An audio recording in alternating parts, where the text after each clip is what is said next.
Assalamualaikum warahmatullahi wabarakatuh. Innal hamdalillah nahmaduhu wa nasta'inuhu wa nastaghfiruh wa na'udzu billahi min shururi anfusina wa sayyiati a'malina. May yahdihillahu fala mudilla lahu wa may yudlil fala hadiya lahu. Asyhadu an la ilaha illallah wahdahu la syarika lahu wa asyhadu anna Muhammadan abduhu wa rasuluh la nabiyya wa la rasula ba'dahu. Rabbi shrah li sadri wa yassir li amri wahlul 'uqdatam min lisani yafqahu qawli wa ba'du. Wa yaj'al khadirun usikum wa ya nafsi bitaqwallahi faqad fazal muttaqun. Kama qala Allah ta'ala ya ayyuhalladzina amanu taqullaha haqqa tuqatih wa la tamutunna illa wa antum muslimun. Alhamdulillah, bersyukur pada Allah Subhanahu wa taala kembali kita diberi nikmat sempurna, nikmat iman, nikmat Islam, diberi sehat, sempat, mudah untuk bisa kembali berjamaah sholat maghrib, kemudian majelis ta'lim. Salawat kemudian salam kita sandungkan pada junjungan kita Nabi Muhammad sallallahu alaihi wasallam, para istri, keluarga, sahabat semuanya, sampai kepada pengikut beliau hingga akhir zaman. Alhamdulillah, kita akan melanjutkan pembahasan kitab Sifatur Saja Syarh Sahih Al-Alim Al-Fadil Abi Abdul Muhti Muhammad Nawawi Al-Jawi rahimahullah ta'ala. Semoga Allah memberikan keberkahan, rahmat dan juga ampunan kepada beliau, guru-guru beliau, murid-murid beliau, sampai kepada kita yang pada malam hari ini membaca karya beliau rahimahullah ta'ala. Melanjutkan apa yang telah kita sampaikan pada pertemuan yang telah lampau. Arkanul iman sittatun, yang pertama yaitu antu'mina billahi. Bahwasanya ketika kita sudah membahas tentang keimanan, pertama kali yang disampaikan di dalam keimanan adalah kita harus mengimani, meyakini Allah Subhanahu wa taala. Di antara taqidah ala tafsil anna Allah ta'ala mawjudun qadimun bakun mukhalifun lil khawadisi mustaghnun an kulli syai' wahidun qadirun muridun alimun hayyun sami'un basirun mutakallimun walal ijmal anna Allah kamalat la tatanaha wa'lam anal mawjudat ilal akhirih. Sesungguhnya ketika kita membahas keimanan tentang Allah, pada kesempatan yang lalu kita sudah sampaikan bahwa beriman kepada Allah itu dengan cara global, secara garis besar, dan juga secara tafsil, secara terperinci. Ketika kita mengetahui Allah adalah zat yang maha sempurna, tidak ada batasan dalam kesempurnaan Allah, maka yang sedemikian itu sudah menjadi keimanan yang sah pada diri seorang mukallaf. Akan tetapi masih dituntut untuk bisa memperdalam dan mempelajari secara terperinci sifat-sifat wajib bagi Allah Subhanahu wa taala. Karena kalau kita menganggap sesuatu itu sempurna dari kacamata kita secara pribadi, tanpa bimbingan wahyu, tanpa bimbingan seorang rasul, pasti akan banyak kesalahan dan juga ketimpangan yang akan kita dapati. Maka ilmu yang hakiki adalah ilmu yang datang dari Allah, disampaikan oleh Rasulullah dan juga diterangkan oleh beliau sebagai yang harus kita imani dari rukun iman itu sendiri. Maka secara terperinci Allah Subhanahu wa taala mempunyai sifat wajib, maujudun, ada. Allah wajib adanya. Karena kalau tidak ada Allah, pasti seluruh alam semesta ini tidak akan ada. Karena Allah Al-Khaliq, sang pencipta, dan semua selain Allah Subhanahu wa taala adalah al-makhluk yang diciptakan. Maka keberadaan Allah sebagai Al-Khaliq pasti mempunyai sifat-sifat yang harus dimiliki, dan itu kewajiban. Pertama, qadim, Allah tidak mempunyai awalan, bakun, Allah juga tidak mempunyai akhir, karena kalau berakhir pasti bukan Allah, dan karena kalau berawal itu juga pasti bukan Allah. Mukhalifun lil khawadis, Allah tidak serupa dengan segala sesuatu yang putus, yang baru. Maka apabila ada pensifatan kepada Allah Subhanahu wa taala yang sama dengan sesuatu yang diciptakan oleh Allah, maka itu adalah suatu kesalahan. Ketika kita membahas nanti tentang ayat-ayat mutasyabihat, ayat-ayat yang terkandung beberapa makna di dalam ayat tersebut yang itu dinisbatkan kepada Allah Subhanahu wa taala, sudah disepakati oleh para ulama salafus sholih yang terdahulu, yang kita sepakati kesolehannya dari kurun pertama para sahabat, para tabi'in, itba'ut tabi'in, sampai pengikut beliau nanti sampai hari kiamat, bahwa ketika ada ayat-ayat mutasyabihat, kita menggunakan dua metode untuk memaknai ayat tersebut.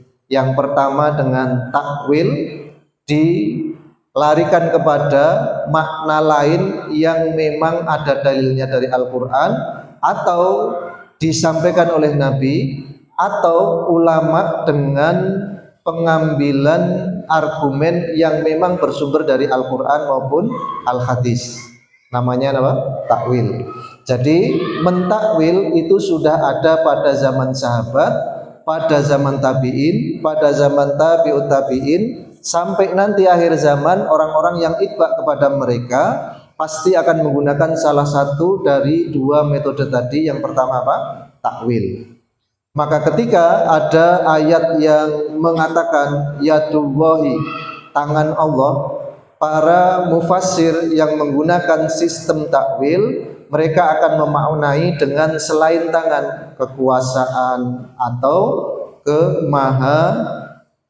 kemahamampuan Allah di dalam mencipta dan seterusnya, tanpa melogikakan tangan sebagai bentuk fisik yang memang kita semua sudah mengenali dan mengetahui tangan itu apa dan bagaimana. Maka apabila ada orang memberikan tafsiran dengan perkataan tangan Allah adalah tangan yang dimiliki oleh Allah tapi tidak sebagaimana tangannya makhluk, maka ini juga satu kesalahan karena tetap mendefinisikan sebagai tangan. Maka ketika orang menggunakan metode takwil, dinisbatkan ya ayat-ayat mutasyabihat tadi kepada Allah, maka tidak ditafsirkan dengan tangan tetapi kemahamampuan Allah di dalam mencipta, merawat, lalu memberi rizki dan seterusnya. Yang kedua ada metode tafwid. Apa itu tafwid? Isbatul makna, menetapkan makna bahwa memang ada di dalam kamus itu kata tangan, dan kita tahu semua tangan itu adalah sebagaimana yang pernah kita ketahui dalam pandangan kita. Tetapi hakikatnya kita kembalikan kepada Allah Subhanahu wa taala. Jadi tidak mengisbat hakikatnya tetapi mengisbat maknanya saja. Maka orang yang menggunakan metode tafwid akan mengatakan wallahu a'lamu bi muradihi. Allah yang maha tahu dengan maksud yadullah tadi.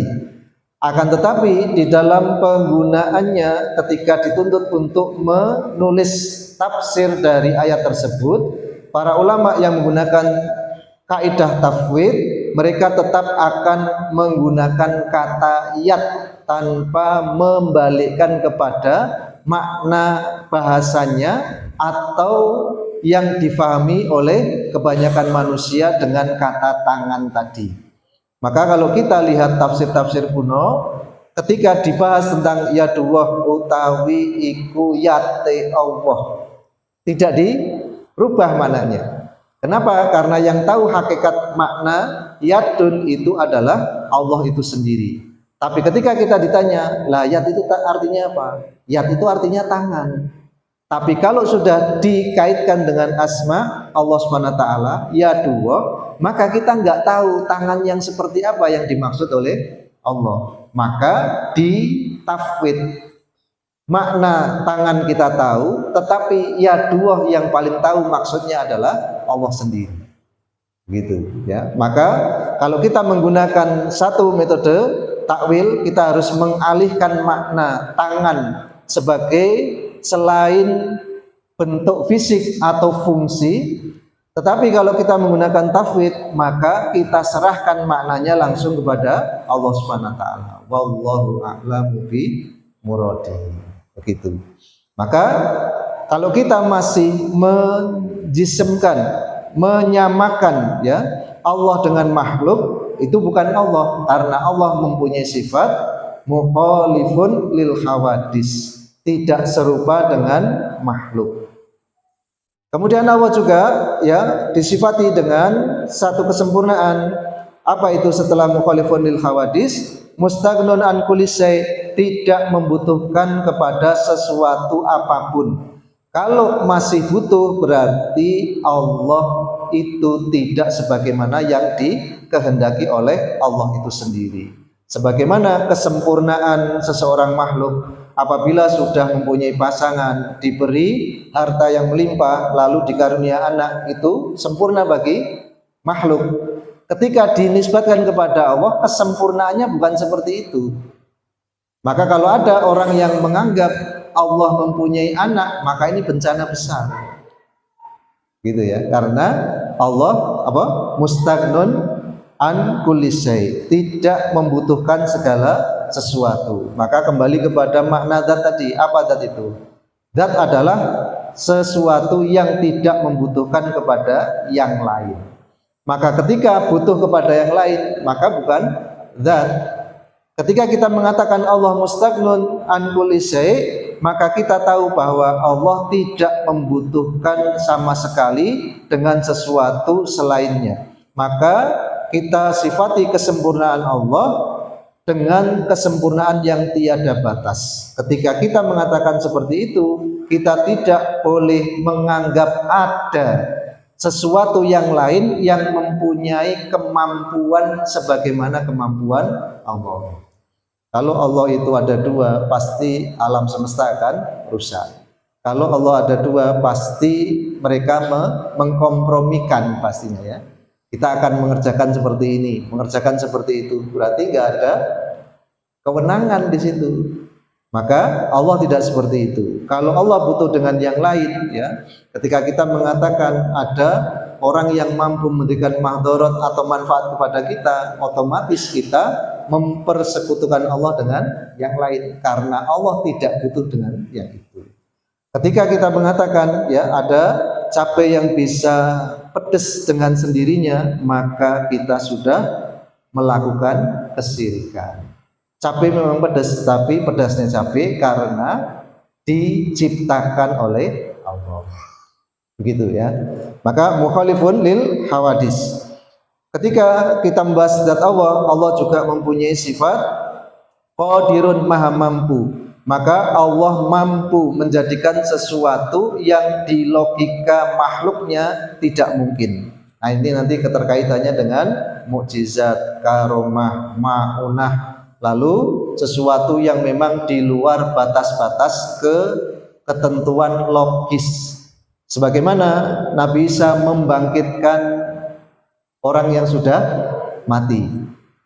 Bagi umat Nasrani itu suatu kebanggaan. Oh, berarti Nabi Isa itu ya putra Allah karena mampu membangkitkan orang mati. Kita tahu, Pak, ketika orang meninggal dunia, jasadnya itu sudah sempurna. Ada kepala, ada tangan, ada kaki, ada apa lagi?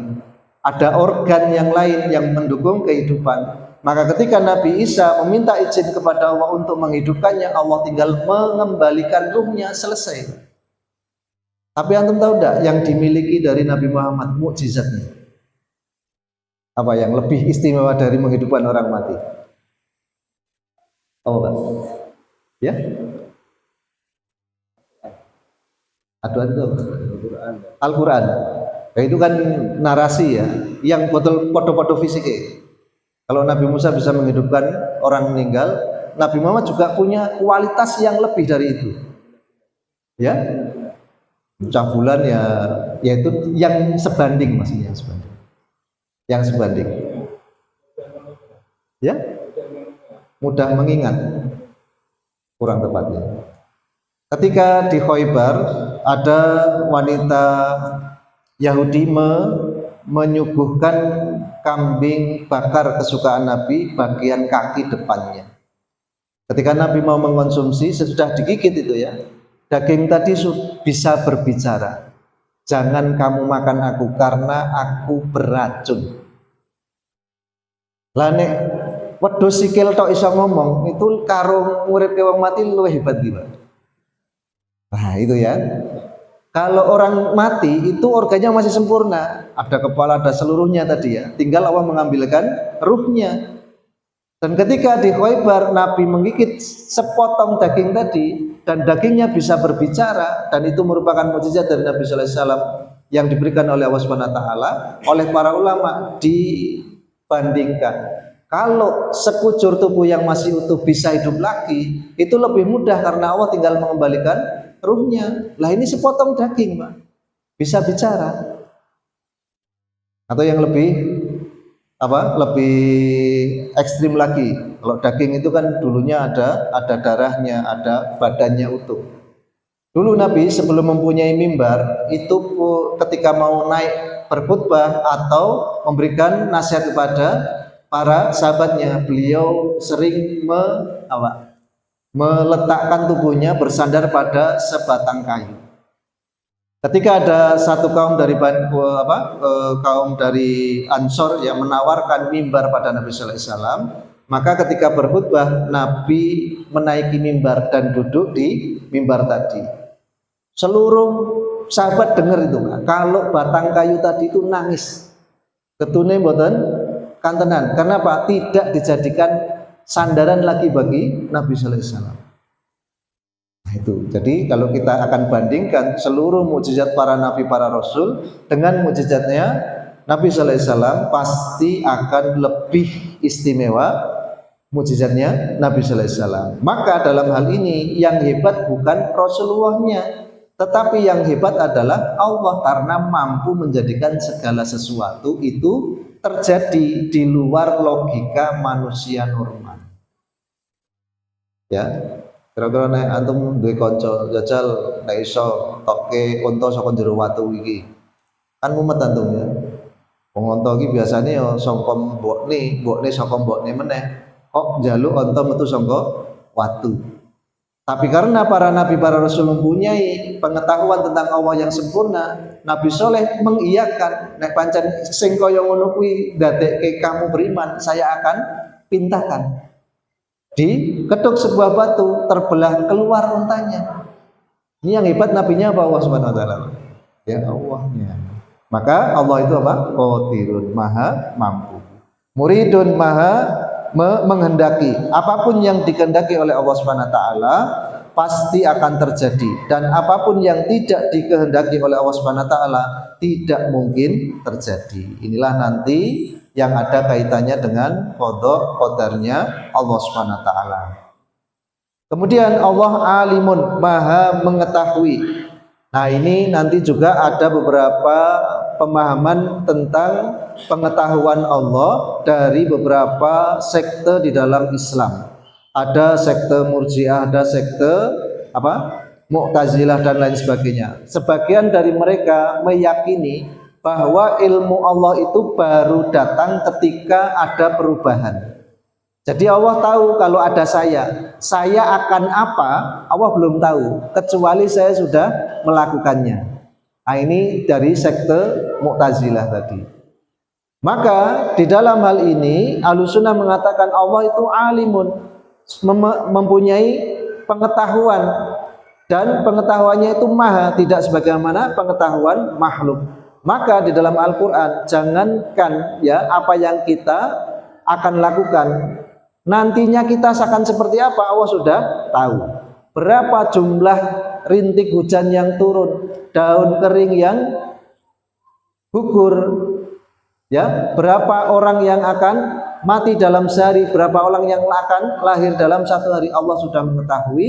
Bahkan endingnya nanti Allah sudah tahu siapa saja yang akan menjadi penghuni surga dan siapa saja yang sudah menjadi stempelnya, ya, menjadi penghuni neraka. Nah ini kita harus yakin seperti itu Pak. Kalau kita nggak punya keyakinan seperti ini, maka kita akan keluar dari ahlus sunnah. Ya kita harus yakin Allah mempunyai ilmu, dan ilmu Allah itu meliputi segalanya dari sebelum sampai akhirnya nanti. Nah maka tidak ada batasan dalam ilmu Allah Subhanahu Wa Taala. Kemudian Allah juga Hayyun. Nah, Maha hidup di sini Allah kembali kepada sifat qadimun bakun. Allah tidak bermula, Allah tidak berakhir. Artinya Allah akan hidup selamanya dan tidak ada batas dari kehidupan Allah Subhanahu wa taala. Maka semua yang ada di alam semesta ini punya ketentuan ajal. Yang tidak ada ajalnya Allah Subhanahu wa taala. Dulu surga dan neraka tidak ada, maka diadakan oleh Allah. Dulu malaikat tidak ada, maka yang menjadikan ada Allah. Sebelum mereka ada, Allah sudah ada. Ketika nanti hari kiamat tiba, semua akan dihancurkan oleh Allah. Ya, wa yabqa wajhu rabbika dzal jalali wal ikram. Dan yang akan masih tetap eksis hanya Allah. Semua binasa, yang eksis siapa? Allah Subhanahu wa taala. Maka Allah akan tetap hidup dengan keberadaan makhluk atau tanpa adanya makhluk. Jadi Allah akan hidup selamanya. Maka dalam bab tawakal ya, wa tawakkal 'alal hayyil ladzi la yamut. Bertawakallah kalian kepada Allah yang maha hidup, yang tidak akan pernah mati. Kenapa Allah menarasikan dengan kalimat ini? Karena selain Allah akan mati.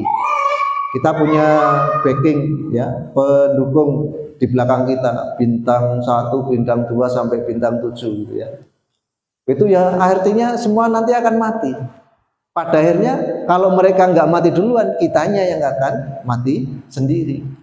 Nah, ketika kita tawakal kepada Allah, kita bertawakal kepada zat yang tidak akan pernah mati. Maka ketika mensifati Allah dengan sifat maha hidup, kita akan meyakini bahwa kehidupan Allah tidak berawal dan tidak berakhir, maha hidup. Sami'un maha mendengar, basirun maha melihat, mutakalimun maha berfirman ya. Maka dengan sifat-sifat tadi sempurnalah keadaan Allah sebagai zat yang memang wajib kita imani. Secara global Allah adalah kamalat, kesempurnaan yang tiada batas. Maka ketika kita sudah mengetahui ini, sah iman kita dan kita sudah tidak berdosa. Ketika kita ditanya sudah tahu, kenapa kalian menyembah Allah? Karena diperintah Allah. Kenapa kok nurut dengan perintah Allah? Karena Allah adalah zat yang paling layak untuk diibadahi. Kenapa paling layak? Karena Allah sang pencipta, yang lain diciptakan. Kalau kita mengacu kepada para raja, para penguasa, para sesembahan selain Allah, ternyata mereka dulunya tidak ada, kemudian ada, lalu menyatakan atau dinobatkan menjadi orang yang berkuasa, kemudian disembah oleh para bawahannya. Maka kemudian orang yang dituhankan tadi juga akan mati juga. Ya, kita tahu semua kisah para raja yang mengaku dirinya Tuhan. Rata-rata dulu kalau sudah raja itu menobatkan dirinya sebagai Tuhan. Termasuk yang paling ya menjadi ikon dalam hal ini ketika dideklarasikan. Yang pertama kali mendeklarasikan seseorang menjadi Tuhan ya Fir'aun itu. Maka sebelum iblis masuk ke neraka, Fir'aunlah makhluk pertama kali yang dimasukkan ke dalam neraka. Seperti itu. Nah, ini dari iman kepada Allah tentang definisi terperincinya dan juga definisi secara globalnya. Dari kalimat yang kita sampaikan ini mungkin ada yang perlu diulang atau ditambah keterangan. Silakan. Ini nggak boleh cepet-cepet ya. Kalau memang nggak paham silakan diulang. Kalau nanti terlalu cepat dan nggak paham ya meninggalkan apa Pak? PR ya, meninggalkan PR. Karena ini termasuk ilmu wajib. Ilmu wajib ya, jadi kalau ilmu wajib ditinggalkan statusnya berdosa. Jadi ilmu ada yang wajib, ada yang sunnah. ilmu tentang akidah wajib, ilmu tentang sholat, ilmu tentang rukun Islam itu juga wajib ya. Maka ketika ditinggalkan akan menjadikan pelakunya berdosa. Nah, maka kalau belum paham kita ulangi ya, santai aja, jangan tergesa-gesa.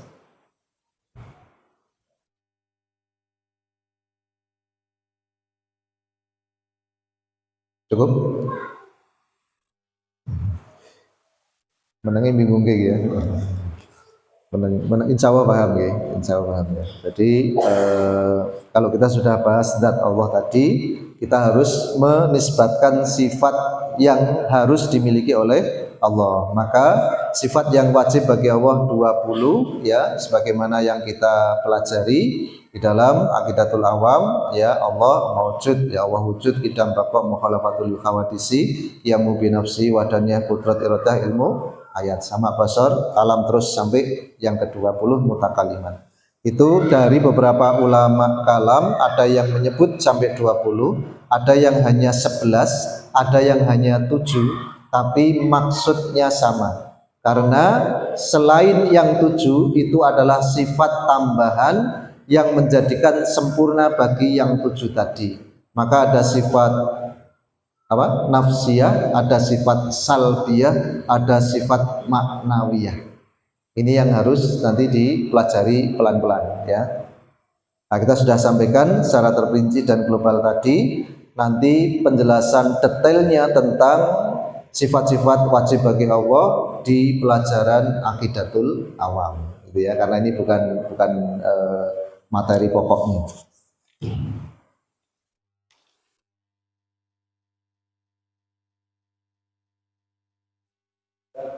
Silakan.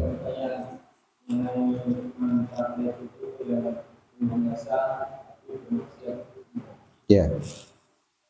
Ada urutan atau tingkatan iman. Yang pertama iman taklid, iman yang didasari atas kepercayaan kepada ucapan seseorang atau informasi yang datang dari orang lain tanpa mengetahui dalilnya. Maka ketika saya mengatakan, Mas, laut kuwi banyune asin, karena saya dipandang orang yang dekat rumahnya dengan laut, sampean mengatakan, "Oh ya wis, nek ngono aku percaya nek banyu laut kuwi rasane asin." Sebatas ini saja maka imannya dianggap sah, tetapi masih menanggung dosa. Dosa apa? Dosa untuk tolabul ilmi tadi. Ya, karena ilmu tentang akidah itu wajib, ketika ditinggalkan akan menjadikan dosa. Maka ketika sampean mengatakan ya wis nek ngono aku percaya, sampean kudune nek ngono aku gawake contoh banyu laut, atau sampean datang sendiri ke laut untuk membuktikan bahwa air laut itu asin.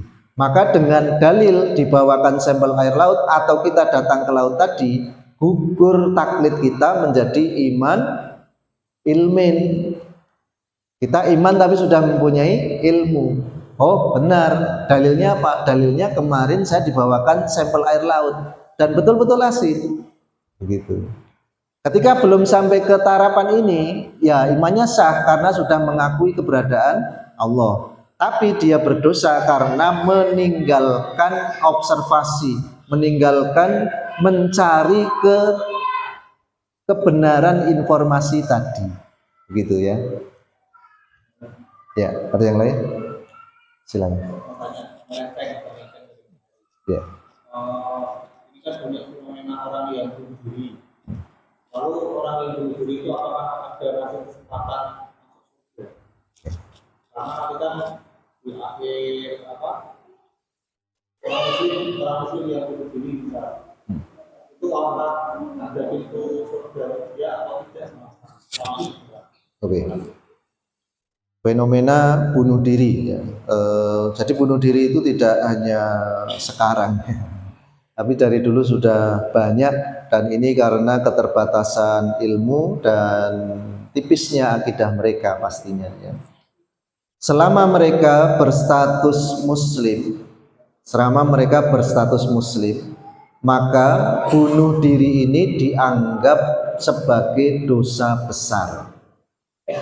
Ya, kalau bukan muslim ya sudah tidak ada statusnya ya. Yang kita bahas apa? Muslim. Ketika seorang muslim bunuh diri, maka dia termasuk pelaku dosa besar, diancam masuk ke dalam neraka. Kalau tobat nanti dibebaskan. Nah, bagaimana mau tobat? Dia sudah mati. Akhirnya dia tetap harus mempertanggungjawabkan perbuatannya di hadapan Allah, dengan pastinya kalau dosa besar masuk ke dalam neraka tadi. Apakah ya orang yang mempunyai dosa besar dengan bunuh diri tadi punya kesempatan keluar dari neraka? Selama dia muslim pasti diangkat dari neraka, kecuali musyrik, karena musyrik dan munafik itu sudah tidak Islam.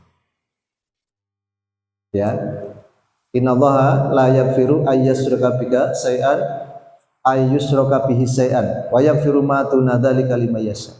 Allah tidak akan mengampuni dosa syirik sebelum mereka bertobat, karena dosa syirik itu merendahkan harga diri Allah tadi.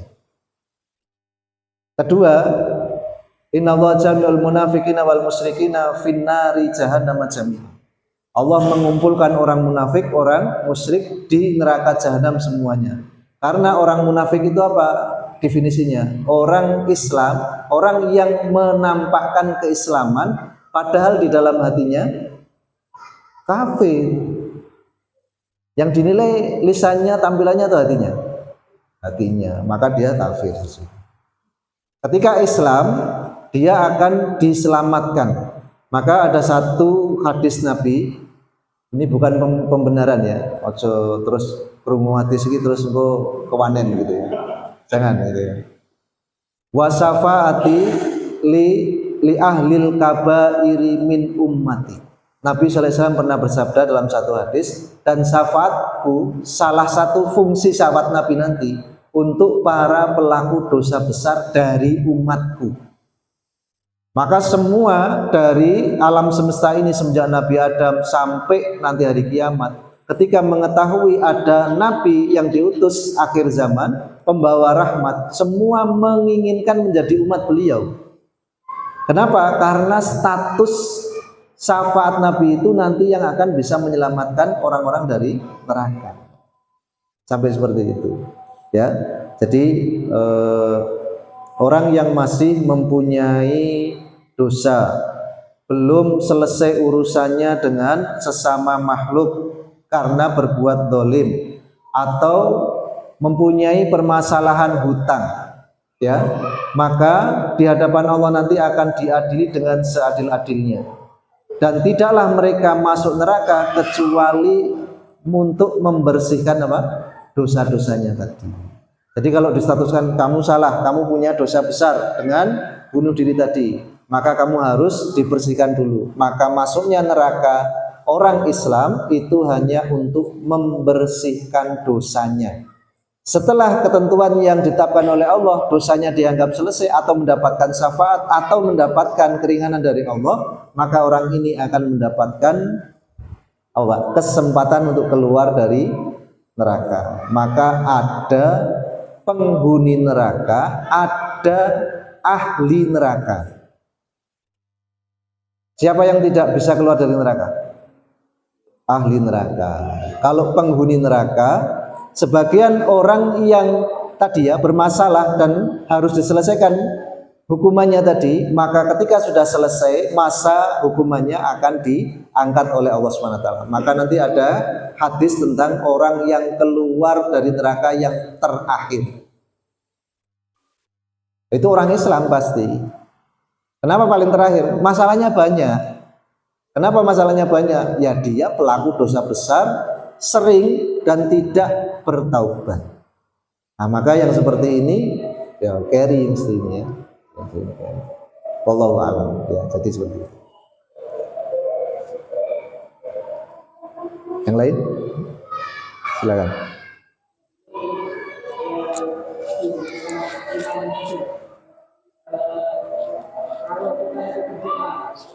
Ini beberapa kali